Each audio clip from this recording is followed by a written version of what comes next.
Volvemos al aire, estábamos escuchando, bueno, justamente una canción ligada a lo que veníamos hablando con la masacre de Floresta, que es el Chacal de No Te Va a Gustar.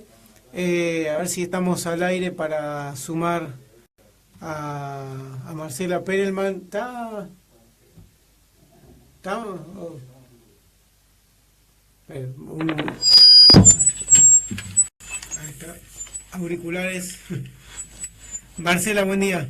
Hola, Buen día, Alejandro te saluda. ¿Cómo estás? buenos días, Alejandro. Bien. ¿Cómo están ustedes? Te presentamos, sos doctora en Ciencias Sociales y Ciencias Políticas de la UBA Sí, y directora del área de investigación del Centro de Estudios Legales y Sociales, más conocido como el CELS. exacto. Bien.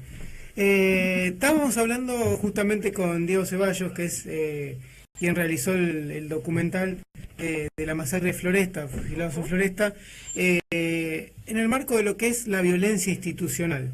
Sí. Quizás para los que nos están escuchando, podremos empezar por el principio, digamos. ¿Qué es la violencia institucional? ¿O a qué hace referencia cuando decimos violencia institucional? ¿De qué hablamos cuando hablamos de violencia Sí. institucional? Es una categoría que especialmente tiene una historia en Argentina. Y tuvo origen en discusiones, digamos, y en conceptualizaciones de los organismos de derechos humanos, aunque después se fue ampliando y ahora se utiliza en los medios en general y en forma masiva, ¿no? Es una forma de referir a las formas de uso de la fuerza, de detenciones, un conjunto de prácticas de las fuerzas de seguridad en la Argentina, también de los servicios penitenciarios, y delinea así un campo de problemas que incluyen las prácticas más extremas y abusivas, como lo que conocemos como gatillo fácil, las torturas y eventualmente algunos casos de desaparición que ocurrieron en democracia, como los casos, digamos, extremos, pero también es una categoría que permite, junto con esos extremos, pensar otras formas de violencia de menor intensidad, digamos que quizás no son letales, que quizás causan heridas o no, y que son cotidianas y son las formas de hacer, las formas de proceder de muchas de las instituciones de seguridad en Argentina. Hola Marcela, ¿qué tal? Adrián te habla. ¿Cómo estás, Adrián? Bien. Bueno, entonces vamos por partes, ¿no? En primer término, ustedes, por lo menos en lo que yo leí, diferencian la violencia de la democracia de lo que pasaba en la dictadura. Eso es como una primera separación que hacen fuerte. Sí, esto me parece importante señalarlo porque además lo que es, digamos, la discusión sobre violencia institucional surge en democracia. Quizás pueda hacer un poquito de historia. Cuando terminó, digamos, la dictadura y algunos organismos de derechos humanos siguieron trabajando en democracia, por un lado siguieron trabajando en la lucha contra la impunidad por los crímenes que habían ocurrido en el terrorismo de Estado, por otro lado fueron incluyendo algunas problemáticas propias de la democracia y de lo que se llama ese periodo de transición en los 80, por ejemplo. Ahí aparecen algunas formas de violencia estatal, algunas de ellas están ligadas a lo que uno podría suponer que son continuidades con las prácticas del terrorismo de Estado y con el hecho de que las fuerzas de seguridad no hubieran pasado por un proceso de democratización y de depuración de sus integrantes. Entonces, un poco hay algunas prácticas que pueden pensarse como continuidades, pero hay otras prácticas o hay otras formas de pensar las prácticas que refieren a formas ilegales de proceder de la policía, que son incluso anteriores a la dictadura y también son propias de la democracia. Entonces, la violencia institucional delinea un campo de problemas que son propios de la democracia. Son diferentes de la forma en la que pensamos el plan sistemático o el terrorismo de Estado. Uh-huh. Y justamente dentro de la democracia, y tomando el caso de la masacre de Floresta, lo que vos decías recién, hay un tipo de violencia que es más extrema, ¿no? Como explícita y, bueno, abiertamente Usemos el criminal. caso, por ejemplo, ¿no? El caso de la masacre de Floresta tiene varios rasgos de lo que es, digamos, el gatillo fácil, la violencia letal extrema de la policía arbitraria, ¿no? Y tiene un rasgo de conjuntos, un rasgo de características, porque Maximiliano, Cristian, Adrián eran muy jóvenes y eran varones. Son dos características muy frecuentes en las víctimas de la violencia letal de la policía. La mayor parte de las víctimas de las balas policiales son jóvenes varones. Se da en un contexto muy particular, ¿no? Esa semana del gobierno de Rodríguez A, si no me equivoco, en plena crisis de 2001, donde no hay prácticamente una conducción política de las fuerzas de seguridad. O sea, las fuerzas de seguridad están en un momento de máxima autonomía. Y por otro lado, el perpetrador, el homicida, es un policía retirado. Con antecedentes en la dictadura militar, ¿no? Con antecedentes en la dictadura militar. Y este es también muestra esta problemática, digamos, estas formas de continuidad, ¿no? Y acá estamos con Diego Ceballos también, que es el director del documental. Y Diego, o sea, esta recepción esta violencia extrema, sí, teniendo en cuenta los testimonios que vos tomabas, Diego, o sea, cómo la gente, cómo la recibe, es arrasador sobre las personas. ¿Vos te referís a los familiares, las madres, los padres, las hermanas que aparecen en la película? Sí, o sea, uno ha visto, digamos, en nuestra historia, particularmente en Argentina, vemos gente que ha podido transformar el dolor en lucha, ¿no? Lo tenemos muy marcado con las madres, pero eso no significa que el dolor deje de existir, ¿no? O sea, es increíble. Cada historia que me toca contar, yo siempre hay algo en común, que yo tengo una admiración porque a quien le que estoy contando la historia, ¿no? Yo tengo una enorme admiración de estas personas, digamos, que eran capaces de pararse en un escenario con una bocina y arengar en una marcha a los gritos bajo la lluvia, y después iban solos a sus casas a transitar esa tristeza tan profunda, ¿no? Todas las imágenes de los cuartos, cómo los conservan, lo que dice la madre de uno, que lo estamos esperando. Claro, ellos me lo dijeron directamente. Ellos recién empezaron el duelo una vez que terminó el juicio, ¿no? Ellos querían conseguir justicia, si se puede, ¿no? Exagerar de alguna manera, si es posible esto, digamos. Y una vez que terminó el juicio y hubo condena, recién ahí ellos pudieron empezar su duelo, digamos. Y en ese momento fue cuando yo me puse a hablar y pudimos charlar con ellos. Por eso es que, bueno, si bien el recorrido hecho había tenido su resultado, digamos, eso no significaba, digamos, que ese dolor tan profundo quedaba continuo, que tenía continuidad. Por eso yo, el documental, trato, digamos, de que el mensaje sea no simplemente, bueno, hay que conseguir justicia y nada más. No, la verdad que no. Lo que hay que conseguir es que no pase más, que sería porque ese dolor no termina ese día, ¿no? Y Marcela, esta situación, digamos, arrasadora, ¿no? En la vida de las personas, se vincula con el otro nivel de violencia institucional de las fuerzas de seguridad que ustedes mencionan, que es el acoso o el hostigamiento y la cosa corporativa, ¿no? De protegerse. Sí, antes quería decir que lo que estaba diciendo Diego me parece muy sensible, porque es lo mismo que nosotros desde nuestro trabajo vemos, digamos, en lo que es el recorrido a muchos familiares, esa coexistencia entre la elaboración, digamos, íntima y personal y la elaboración pública, muy particular, digamos, de la historia argentina y de la historia de los familiares en la Argentina, de tener, digamos, esta forma, digamos, más íntima de procesar un hecho tan tremendo, y al mismo tiempo tener una fuerza de tener presencia en el ámbito público, tanto en la lucha por justicia por su caso particular, como en muchos de los casos intentando trascender, digamos, lo individual por una construcción más colectiva. Y esto que señala Diego en particular del momento del juicio y de la postergación del duelo hasta ese momento, cierto, en lo que es la lucha por la impunidad, que de alguna forma sostiene a muchas familias. Es cierto que en el momento del juicio, desde ya sí no se hace justicia, pero aún cuando se hace justicia, se abre un momento muy, muy delicado en la trayectoria y en la vida de estos familiares. Así que me reconocí muchas historias en lo que él recién estaba contando. Y en lo que vos me preguntás, sí, digamos, en este continuo que va de lo letal a violencias que uno puede denominar de baja intensidad en relación con algunas escalas, digamos, que son muy teóricas.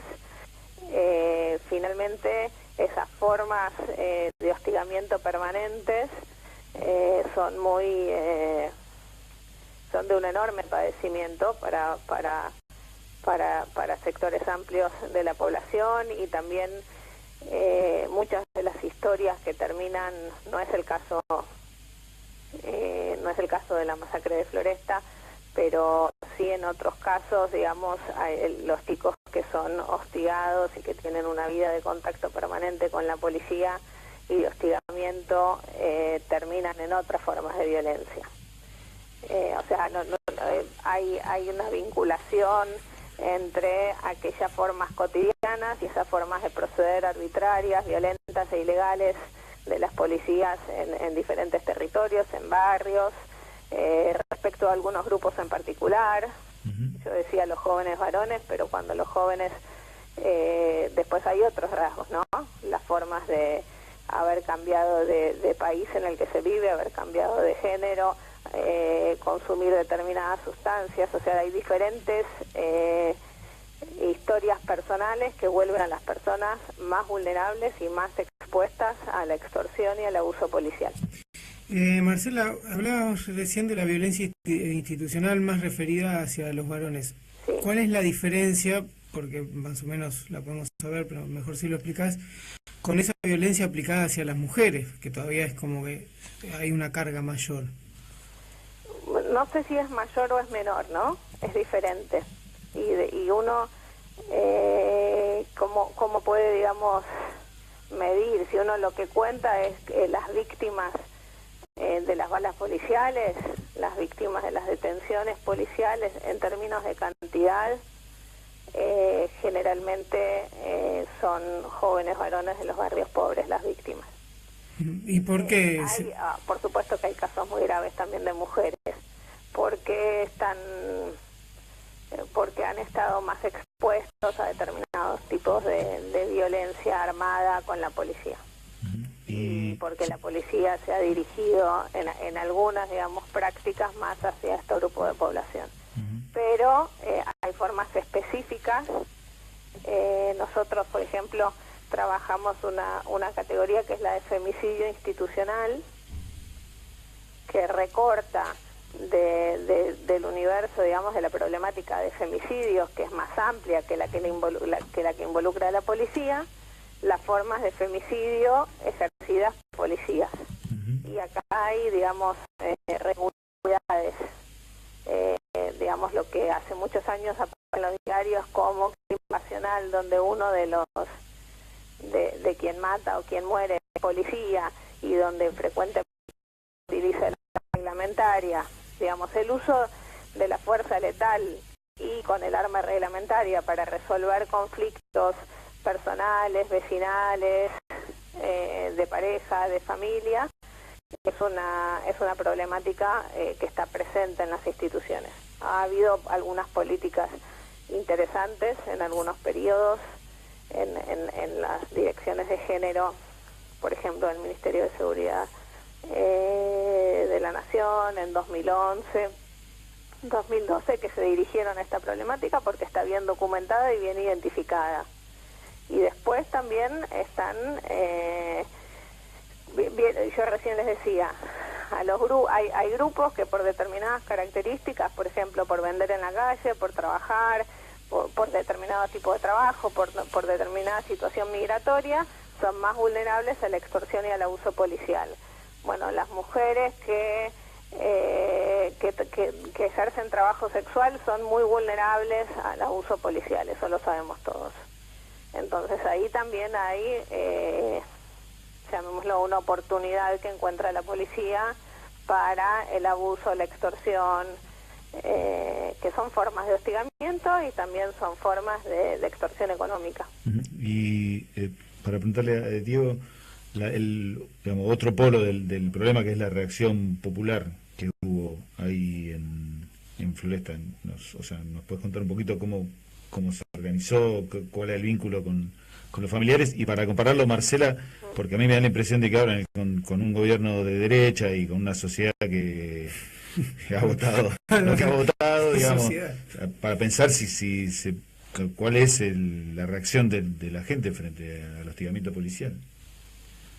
Mira, yo creo que tiene que ver lo que pasó en Floresta puntualmente con el contexto que estamos viendo, ¿no? O sea, ya existía, claro, había existido movilizaciones por otros casos de gatillo fácil, pero eran poquitas personas, gente del barrio que tenían muy poca visibilidad pública, digamos. Esto pasó por el contexto, por eso es que a veces llegaba a haber 5.000 personas en la avenida Gaona marchando, inclusive como más de una vez bajo la lluvia. Y con toda una organización, con grupos de motoqueros cortando las calles, se hablaba con la gente del barrio, de las burdas del club de fútbol, y aparte se hablaba con la comisaría, se pedía por favor, iban los padres mismos, le decían por favor no queremos ver un policía a menos de 3 cuadras, porque sabían lo que se podía llegar a generar, como se ha generado más de una vez también, ¿no? Sí, es una provocación. Claro, ¿no? Se pedía por favor que no hubiera custodia policial, que las custodias las hacían los motoqueros, o sea, se buscó la forma de organizar, digamos, ¿no? Y yo creo que uno... porque además uno de los chicos participaba en una murga. Sí, por supuesto. Y toda la red del barrio se sintió comprometida muchísimo. Se imaginan que muchísima gente que estaba participando de esas marchas ni siquiera los conocían, pero conocían porque sabían del barrio. Y como en mi caso, también había otra gente que venía de otros lados, ¿eh? Yo vivo en Ramos Mejía y bueno, me enteré por estos papelitos colgados en los colectivos o en la calle, ¿no? Hace un rato, bueno, uno tiene que entender, creo que la gente en la calle tiene su efecto, ¿no? Uno preferiría que no fuera necesario siempre, digamos, pero lamentablemente es lo que tenemos, unos pocos recursos que tenemos a mano y que tenemos que contar con la gente en la calle y la marcha y la protesta. Hace un ratito yo estaba dejando a mi hijo antes de venir para acá en un lugar que tenía que jugar un partido de handball y veníamos hablando de esto, ¿no? De la marcha de mañana, ¿no? De que vamos a ir mañana, vamos a estar en la plaza.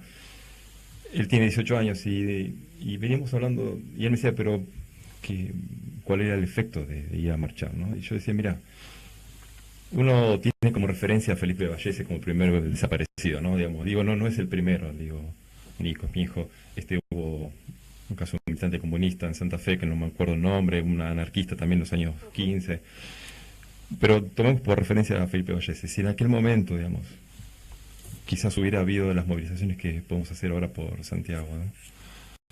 Quizás no hubiera habido todos los desaparecidos que hubo después, ¿no? Bueno, entonces por eso creo que es importante, digamos, que mañana estemos todos en la calle, que la movilización que hubo en Floresta, y digo, cuando no hay ese acompañamiento de la gente, cuando no hay esta respuesta desde abajo, lamentablemente termina siempre en impunidad. Yo creo que la capacidad de movilización y el uso de las calles y la relación que hay en nuestro país entre movilización pública, protesta social y derechos humanos es algo muy valioso que tenemos. Es la forma en la que hemos logrado muchos de los mejores cambios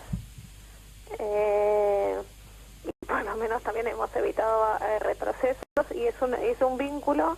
Por supuesto que en todo el mundo hay movilizaciones, no quiere decir que esto es propio de la Argentina, pero hay formas específicas en la Argentina que muestran una sensibilidad como la que vamos a ver mañana y que tienen en la violencia institucional muchas veces su motivo. O sea, muchas veces ha habido enormes marchas en repudio de formas de violencia y de represión, y incluso vos preguntabas recién por el contexto, que quizás es Claro, más, sí. más adverso, Sí, más disculpa, reaccionario.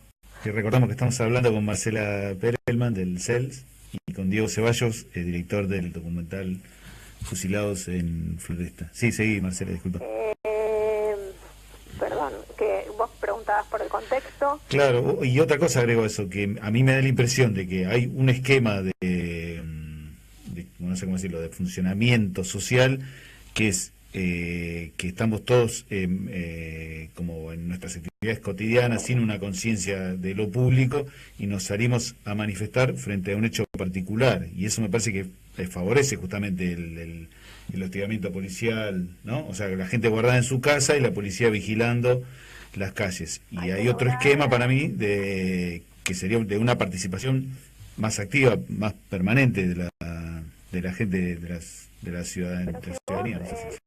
Perdón, Marcela, ¿te puedo sumar algo más a lo que vas a decir? Así cerrás la idea también.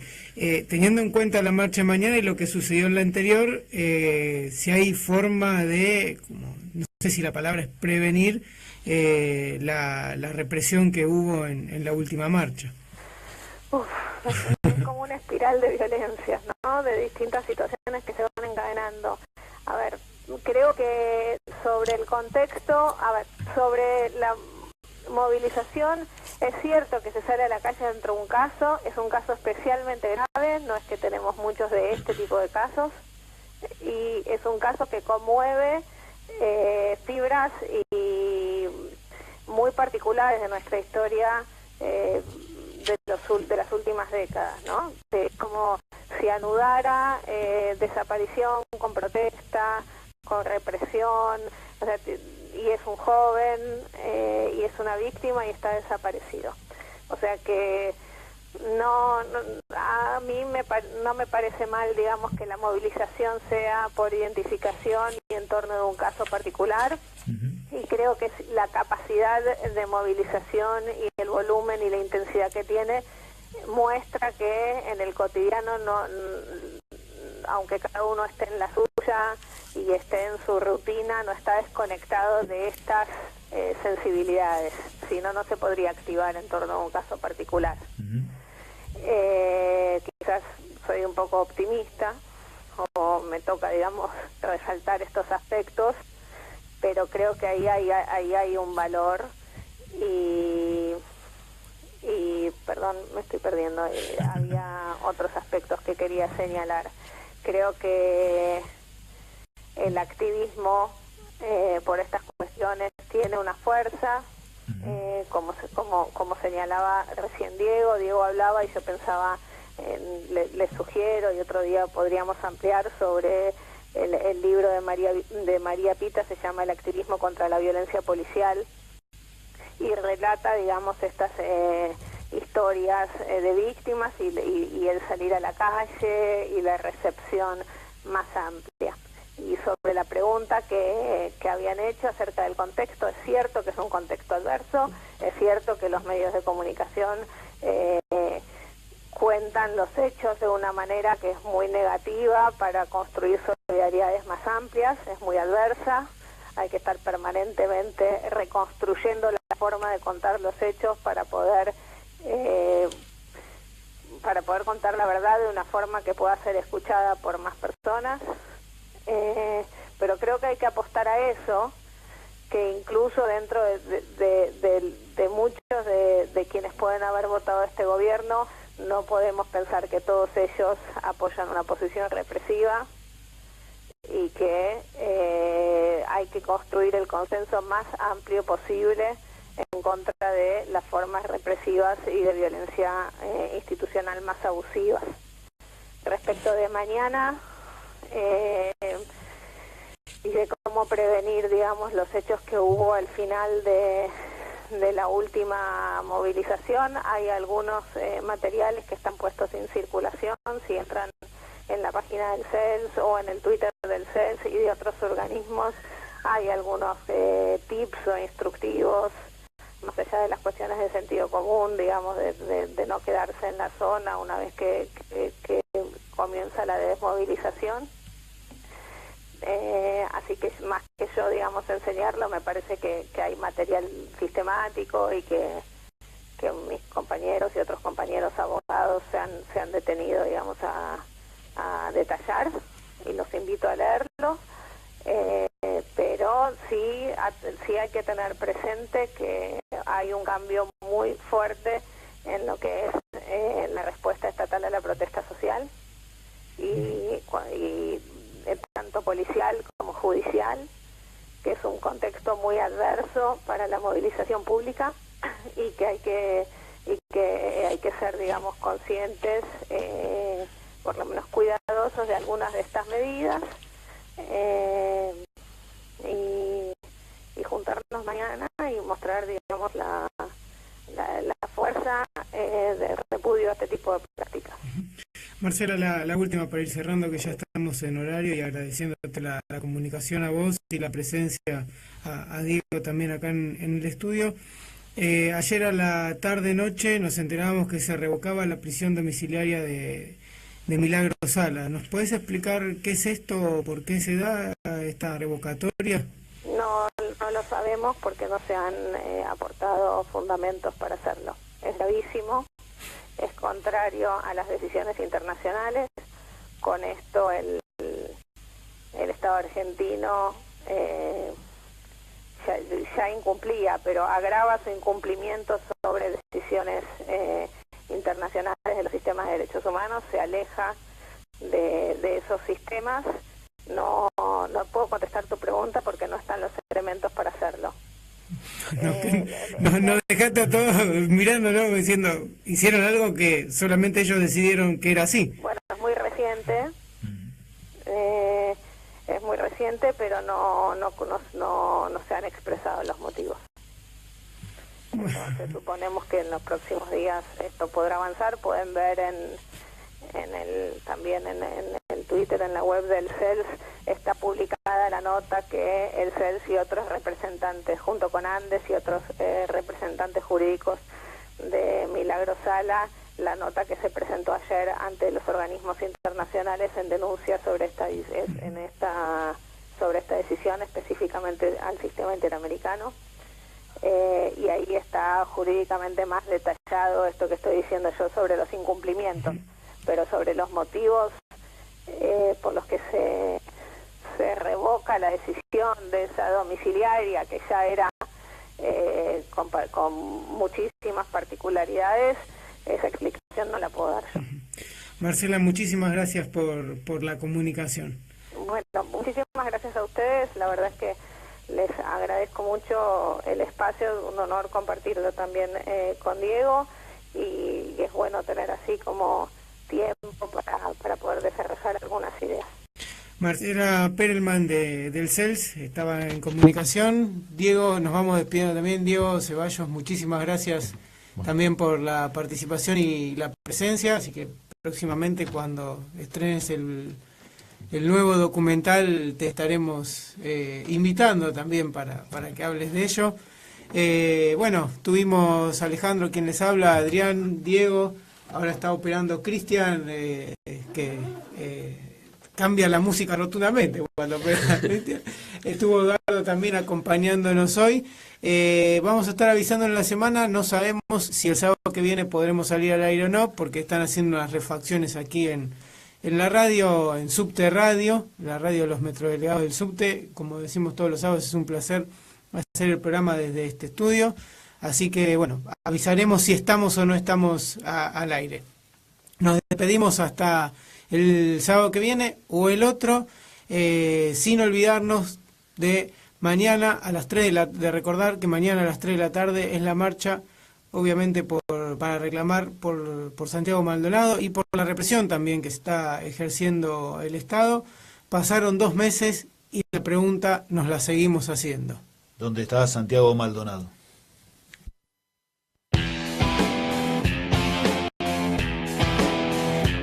Tercer Mundo. Un programa no alineado. Raro, cómo nos mienten en vivo. Desde la profundidad de la tierra. En la cara, aunque se vea el disfraz.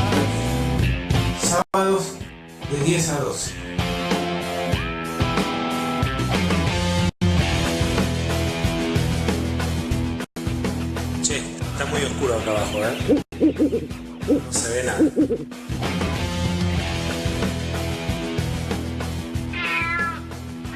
Mauricio, vení para acá. Acá te joder, che, dale, basta.